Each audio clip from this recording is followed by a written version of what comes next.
धन्य धन्य कहने लगी भक्ति और कहने लगी आपका बहुत बहुत धन्यवाद है देवर्षि नारद, आपने कृपा की और श्रीमद् भागवत महापुराण की कथा को सुनाकर कल्याण किया है। इसका भाव ये है, यूं तो कोई युवती नहीं है भक्ति या ज्ञान वैराग्य कोई पुरुष नहीं है, कहने के लिए ये पात्र बना करके कथा कही है, समझाने के लिए बताया है कि श्रीमद् भागवत कथा में भक्ति भी है, ज्ञान भी है और वैराग्य भी है।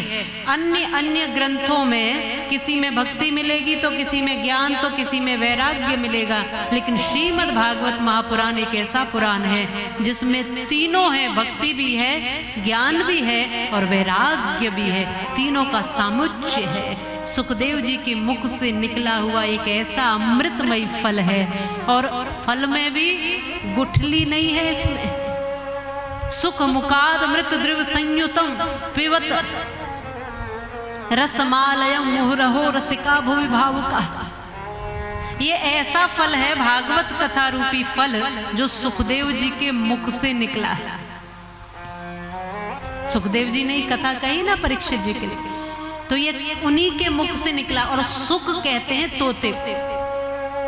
तो आपने ये जरूर देखा होगा कि तोता जिस फल में चोंच मार दे वो फल मीठा ही होता है, या तो ये कह लो कि तोता जिस फल में अपना चोंच मारता है वो फल मीठा होता है, या उस तोते के चोंच मारने के बाद फल मीठा हो जाता है, या तो मीठे ही फल में वो चोंच मारता है या फल मीठा हो जाता है, कुछ भी समझ लीजिए, लेकिन वह फल होता जरूर मीठा है।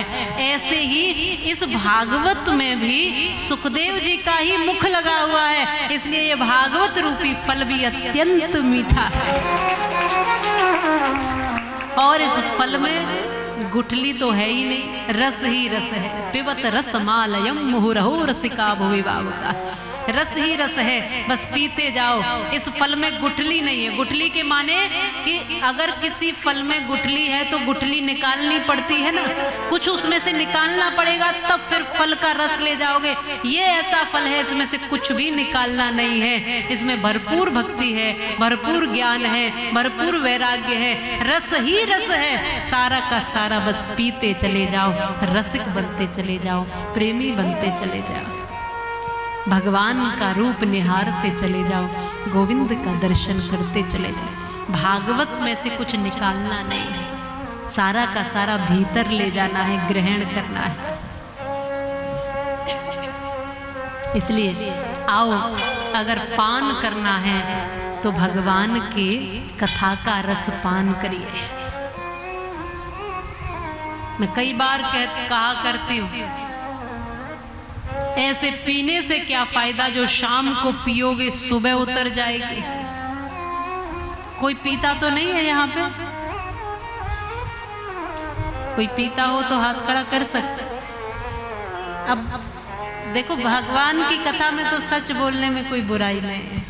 इलाज भी तभी होगा जब सच सच डॉक्टर के पास बोलते, तभी इलाज होता। हाँ माताओं, आप तो सब पे नजर रखी हो, आप तो जानती हो। मैं कहती हूँ ऐसे पीने से क्या फायदा, शाम को पियोगे सुबह उतर जाएगी।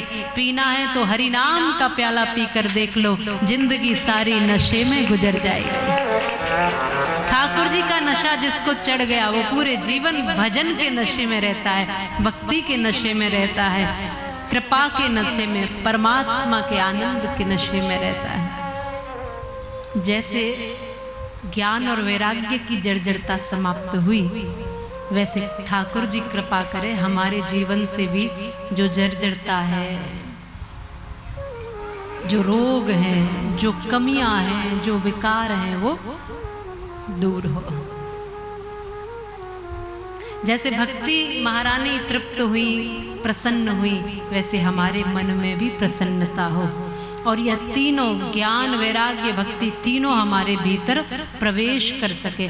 इन 9 दिनों में यही प्रयास होगा कि हम भक्ति, ज्ञान और वैराग्य तीनों को अपने हृदय में उतार सके। भक्ति हमें कृष्ण के नजदीक ले जाती है। ज्ञान से हम भगवान के गुणों का परिचय प्राप्त करते हैं, और जब परिचय प्राप्त हुआ और भगवान के नजदीक आ गए तो इस संसार से या राग से फिर वैराग की ओर जाने में ज्यादा देर नहीं लगती।